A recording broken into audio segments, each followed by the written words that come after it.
Nosotros como Antonio García estuvimos varias veces en el Cabildo, en el Consejo Municipal, estuvimos llamando la atención, presentamos documentos. Nosotros estuvimos en sesiones también en donde estaba el Consejo de Manizales y en pleno con la misma participación de la Asamblea de Caldas. Pero entonces para la política pública yo creo que es fundamental subrayar una cosa. En este país cuando aparece algo que es grande como proyecto, macroproyecto, inmediatamente se dice que es de interés nacional. Y al decir que es de interés nacional, por lo tanto solamente se decide en el Ejecutivo. Por lo tanto no hay control, no ejerce el control a político administrativo el Consejo ni la Asamblea.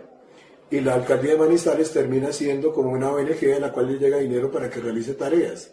Pero no hay nada. Entonces, la posibilidad de la participación del Consejo, de la Asamblea, llama la atención, realmente no lo hace, pero aparte de eso no hay voluntad política. Sí, pues porque ese tipo de proyectos solamente se define allá. Realmente no hay nada que hacer. Entonces, la política pública que se le coloca interés nacional, solamente se le coloca esa etiqueta. La gente puede llamar la atención y tampoco le ponen atención. Y otro elemento, digamos, de orden legal que es importante es que en algún momento la Universidad de Caldas contó con el consultorio jurídico y en otro momento se estuvo trabajando a la mano con la Corporación Cívica de Caldas y con la Contraloría. Pero lo curioso es que la Contraloría, a pesar del desgreño administrativo, a pesar de que eso no ha funcionado en realidad, de que hay muchos problemas, nunca ha habido hallazgos sobre los cuales haga procesos. Una pregunta que se podría hacer en términos de política pública sería ir a preguntar en la empresa Renovación Urbana o en la alcaldía y decir, ¿nos pueden mostrar los estudios de impacto ambiental? No hay estudios de impacto ambiental. ¿Nos pueden mirar los estudios de impacto socioeconómico? No hay estudios. Pero entonces simplemente se ha irrespetado a la gente de una manera muy dura, de una manera muy profunda se le ha irrespetado. En algún momento entonces aquí hubo un acompañamiento, pero tocaría tratar de calificarlo porque en algún momento los estudiantes lo dedicaron básicamente al cumplimiento, digamos, de un requisito en el proceso de formación. Pero lo que faltaba ahí, supongo yo, que era un mayor compromiso moral, un compromiso político. En algún momento se quedó con la Contraloría y con las dos universidades, la Universidad de Caldas y la Universidad de Manizales, que iba a funcionar un consultorio jurídico allá mismo. Porque es que para la gente realmente le queda difícil venir acá. Y a la gente incluso le da pena venir acá, al consultorio jurídico. Uno les decía, pero ellos realmente tienen pena y no venían. Se pensó que podía funcionar ahí al lado del Colegio La Divina Providencia, que ahí queda la Casa Jaime, que es un esfuerzo de organizaciones no gubernamentales, incluso miramos la oficina, pero eso nunca se concretó. Quienes quedan en la Contraloría, en la Personería, realmente no tienen independencia porque hacen parte de una clase política que obviamente cuando llegan a la Personería o a la Contraloría, ellos tienen una serie de compromisos. Hay una lectura ahí de por medio que es, los políticos se comprometieron, fingieron, por decirlo de cierta manera, una sensibilidad, pero al final de todo no queda nada. El proyecto avanza, la población tiene sus derechos infringidos. ¿Cuál es el juicio que le puede hacer uno a los distintos actores? Los académicos estuvieron allí y cumplieron con su deber, que es investigar, divulgar, analizar, proponer. Pero el resto de la sociedad, ¿qué? Y hablo del ciudadano de a pie, de los sectores sociales. Hay mucha insensibilidad. Y entonces realmente uno ve que hay en realidad un apartheid, como una exclusión que al final todos toleramos. Sí, hay una cosa importante también que uno podría, de acuerdo con lo que plantea usted, que sería, después de estar 7, 8, 9 años haciendo esfuerzo, produciendo mucho para que la comunidad tuviera documentos y las usara como documentos, como manifiestos fundamentales para pelear ante el Congreso, ante la alcaldía o ir a Bogotá. Pero eso tiene un problema, que la pregunta que uno se hace es, lo que nosotros realizamos desde la universidad, tenemos un problema grande, ¿cómo superarlo? El problema es cómo no podemos convertir eso en política. No lo podemos cumplir y realmente no logramos que eso cambie. Realmente no. Por la forma como se considera que eso solamente lo deciden en el sector ejecutivo. Pero lo otro, por la consideración de macroproyectos de interés nacional, entonces no hay forma de influir. Y lo otro que yo creo que tenemos nosotros como problemas es que una buena parte de la población allí en la comuna de todas maneras tienen dificultades a través de sustancias psicoactivas. Y el problema es que Si trabajamos con obreros, campesinos, ciudadanos, amas de casa, los hombres que son jefes de hogar o las mujeres que son jefes de hogar y que están limpios, entonces creo que ellos tienen propósitos, tienen tareas, tienen objetivos. Pero el problema es cuando uno trata con personas que a partir de los 8 o 9 años comienzan a consumir cosas que son supremamente destructoras del carácter a través de las inhalaciones y a través de una que destruye mucho, que es el bazuco.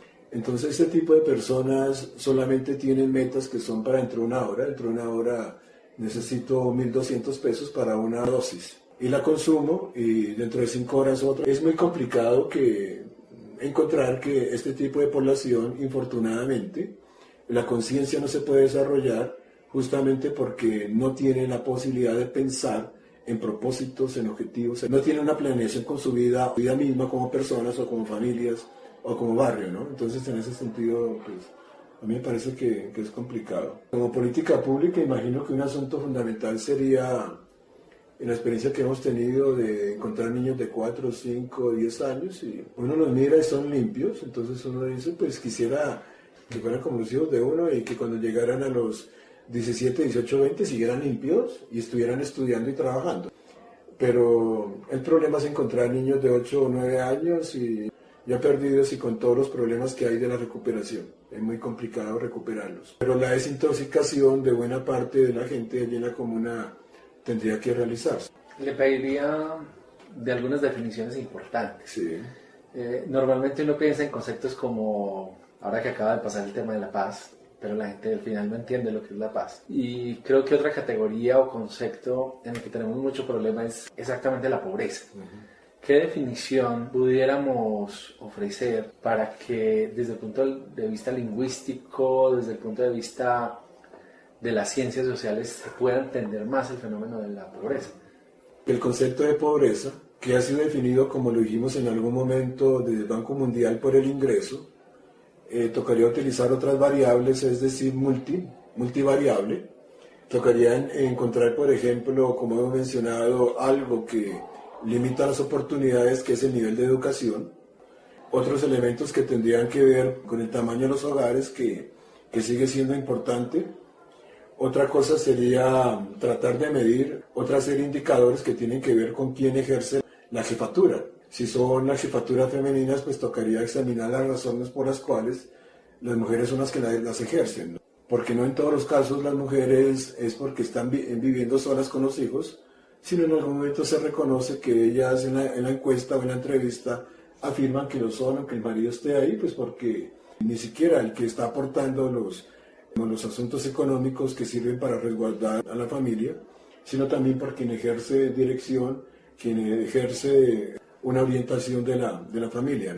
Entonces creo que tocaría colocar una serie de factores y tocaría hablar mucho más con la gente, porque tocaría preguntarle a la gente si se siente pobre. Pero entonces creo que hay una cierta confusión cuando se le pregunta a la gente si es pobre o no. Porque si la gente, por ejemplo, tiene una casa de 3 millones de pesos, porque en las áreas de la era puede haber de 3 millones de pesos, es decir, el suelo no es de ellos, pero de todas maneras tienen un techo. Y lo otro es que el 100% de la población tiene agua potable y tiene servicio de alcantarillado, le recogen la basura y por el otro lado tienen gas.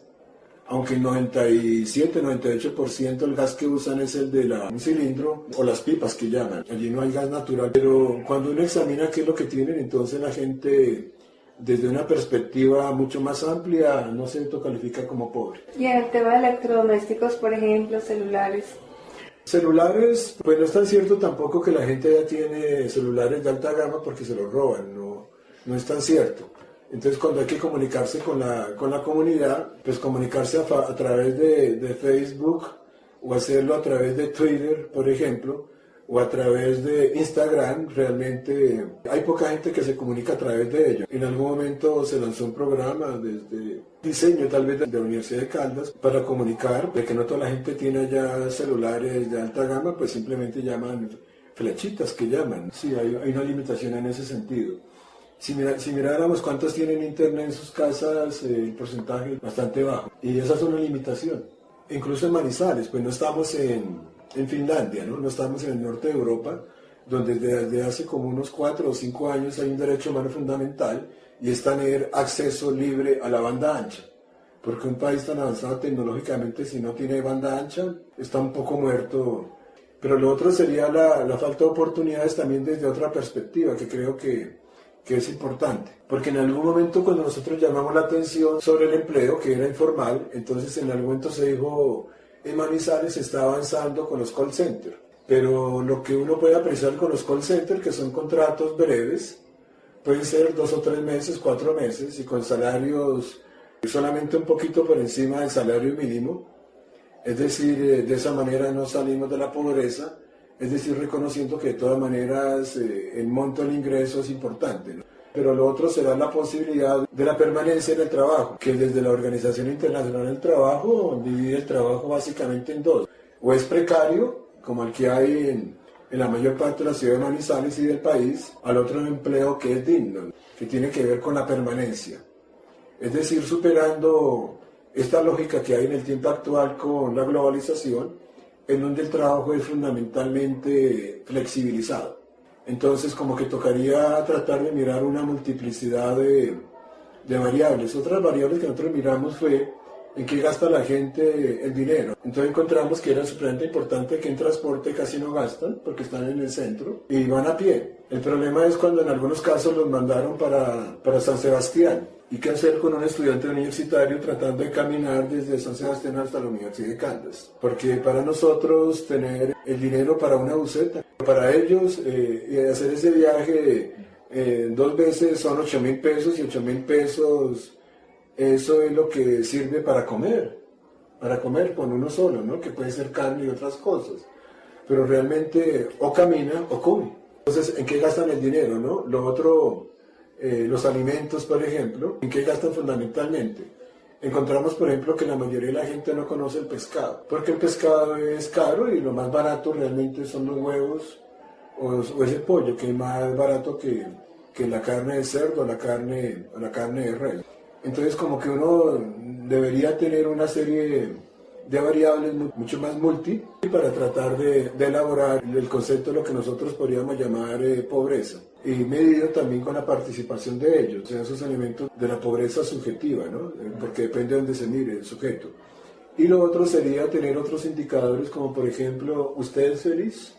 Nosotros hicimos algunas de felicidad, pues porque hablando con los expertos, en algún momento una pregunta que fue concertada con ellos y era, ¿usted es feliz sexualmente?